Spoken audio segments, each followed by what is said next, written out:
Hello friends, welcome to the stream of rural governance, growth and strategies. Today we shall be discussing on rural economy in India. The Indian villages have undergone significant changes, particularly since independence. The caste system is not confined to Jajmani based social and economic relations. The fact that Jajmani system itself has gone down due to increased contact with towns and the introduction of technological devices in agriculture. The market economy has shattered the traditional arrangements.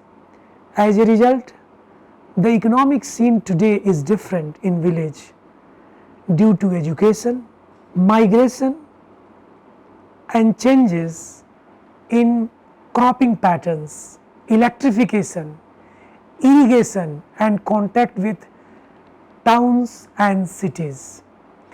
The traditional pattern of lending has been replaced by alternative channels of borrowing money. Due to intense demand for wages, their wage rate has also been revised. It has rather gone up. This has capacitated them with bargaining power. The rural economy is analyzed in terms of agriculture, fishery because in 1957 MP government provided the status of agriculture, animal husbandry and dairy production.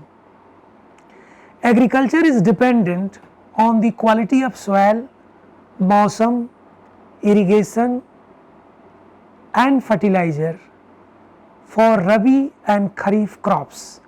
Rabi means wheat, mustard, grams etc.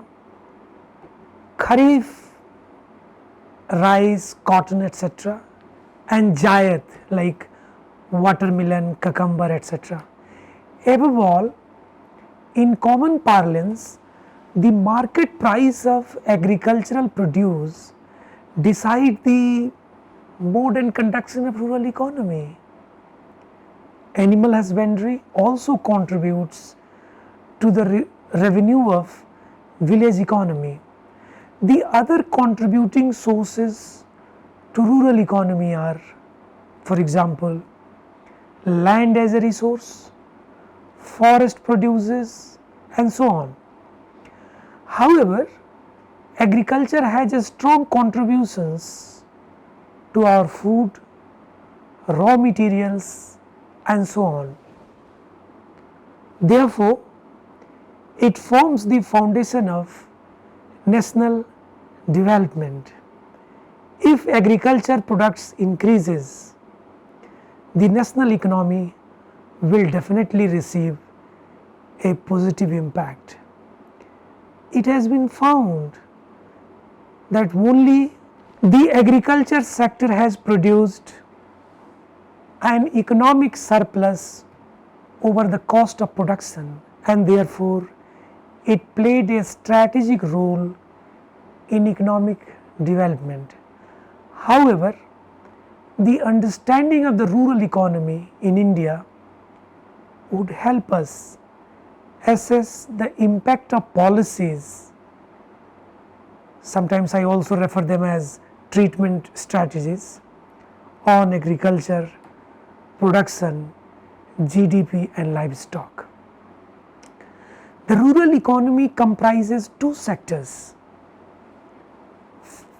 The first is agriculture and the second is non-agricultural. The agricultural sector is about cropping pattern, their input cost and pricing in the market economy. The non-agricultural sector consists of several economic activities such as cottage and village industries, khadi, handloom, handicrafts, trading of general goods, small shops, petty traders etc. The non-agricultural sector has been growing at a faster rate than the agricultural sector, providing lots of new employment opportunity. The linkages between rural non-agricultural and agricultural subsectors are critical for rural development. The growth in the agricultural subsector provides an expanding market for consumption goods and agricultural inputs produced by non-agricultural subsectors, whereas agricultural raw materials are processed in rural non-agricultural subsector. The land reforms and green revolutions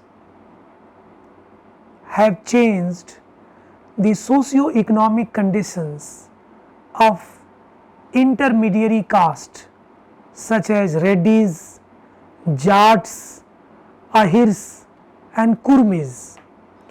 With the help of policy intervention, research and development initiatives for improving production, productivity, biosecurity and profitability, disseminating technology etc. are of course all set to support agriculture sector. The existing low input production system has been refined through enhancing productivity, income and improve the socio-economic status of a small and marginal livestock producers, farmers, women and other elite producers. The setting up of self-supporting financial viable technologically friendly medium and large commercial units and linking with processing and value chain system have also given a boost to the rural economy. Conservation and genetic improvements of indigenous breeds of livestock and poultry and conservation of animal biodiversity also aims at arranging resources for rural economy. The several festivals of India held abroad in 1980 have created an international market for traditional Indian arts and crafts. Animal husbandry, dairying and fishery sectors play an important role in the rural economy, helping improvement in the socio-economic conditions of the people of countryside.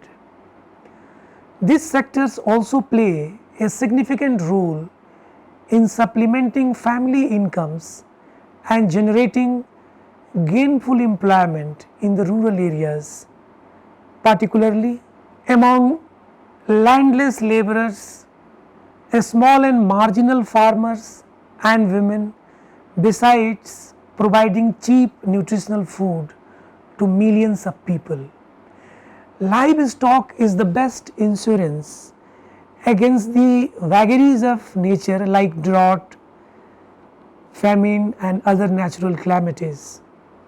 The employment insensitive growth in rural areas warrants a special attention towards the non-farm sectors, particularly manufacturing and service sectors, to provide productive employment to the rising population and labor force leaving agriculture. Contrary to common perception, the evidences placed is that there has been defeminization of the rural workforce. About 1/3 of the entire reduction in female labor force get engaged in educational activities, while rest of them confine themselves in the household activities.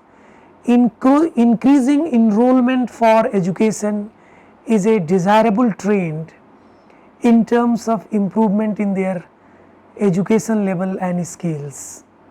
It is puzzling to note that the females in agricultural labor households do not prefer to go for farm work. Evidences indicate the non-availability of non-farm employment opportunities rather than lack of willingness for outside work as a reason for defeminization of rural workforce. The growth and development of rural economy and population are key to the overall growth and inclusive development of our country.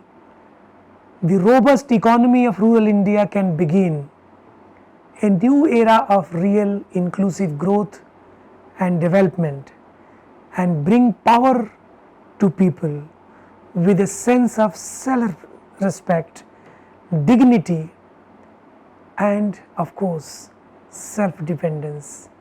Thank you so much.